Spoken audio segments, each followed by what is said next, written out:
நாய்? திடீர்னு கடிச்சிருச்சு. நீங்க எங்க போனீங்க? உங்க வீடு? வீட்டுக்கு உள்ள போனேன். ஹவுஸ் ஓனர் நாய் தானே? உங்க ஹவுஸ் ஓனர் நாய் தானே அது? அவங்க அங்கதான் வாடகை. தெரு நாயின்னு சொல்றாங்களே அது? இல்ல இல்ல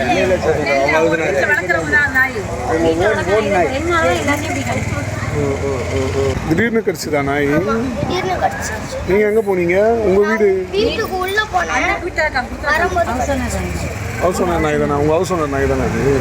அவங்க அங்கதான் வாடகை. தெரு நாயின்னு சொல்றாங்களே அது? இல்ல இல்ல மற்றும் ஒரு அண்மை செய்தி. சென்னை தண்டையார்பேட்டை நேதாஜி நகரில் கண்ணில் பட்டவர்களை எல்லாம் கடித்து வைத்த நாயால் மக்கள் அச்சமடைந்திருக்கின்றனர்.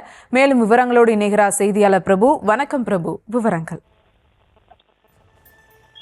சுபா வணக்கம்.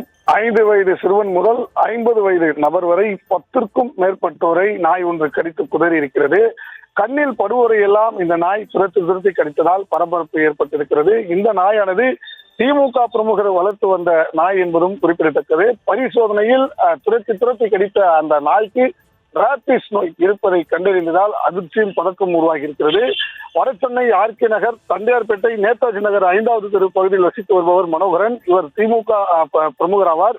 இவர் சாலையில் சுற்றி திரிந்த நாயை எடுத்து உணவு வைத்து பராமரித்து வந்துள்ளார். தற்போது சபரிமலைக்கு இவர் சென்றுள்ளதாக கூறப்படும் நிலையில் நேற்று அவர் பராமரித்து வளர்த்து வந்த அந்த நாய் அவரது வீட்டிற்கே பிளம்பிங் வேலை செய்ய சென்ற காமராஜ் என்பவரை துரத்தி கடித்துள்ளது.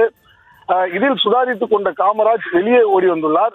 பின்னர் சிறிது நேரம் கழித்து வெளியே வந்த அந்த நாய் சாலையில் சென்ற 5 வயது பள்ளி குழந்தை மற்றும் சாலையில் நடந்து சென்ற 7 வயது சிறுவன் என மொத்தம் 10க்கும் மேற்பட்டோரை வெறித்தனமாக கடித்திருக்கிறது.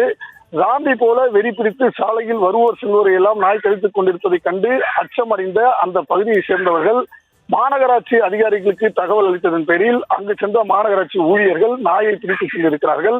அந்த பிடிக்கப்பட்ட நாயை பரிசோதனை செய்ததில் அந்த நாய்க்கு ராபிஸ் நோய் இருப்பது உறுதி செய்யப்பட்டுள்ளது. இந்த நிலையில் மாநகராட்சி அதிகாரிகள் சார்பில் நாயை பராமரித்து வளர்த்து வந்த மனோகரனுக்கு 10,000 ரூபாய் அபராதம் விதிக்கப்பட்டிருப்பதாக தெரிகிறது. நாய்க்கடியில் சிக்கிய 10 பேரும் அரசு மருத்துவமனையில் சிகிச்சை சென்றுள்ளதும் அதில் சிலர் வீடு திரும்பியிருக்கும் நிலையில் தற்போது ராபிஸ் இருப்பது உறுதி செய்யப்பட்டதால் அந்த பகுதியில் ஒரு பதற்றமான சூழல் ஏற்பட்டிருக்கிறது. சுபா, விவரங்களுக்கு நன்றி பிரபு.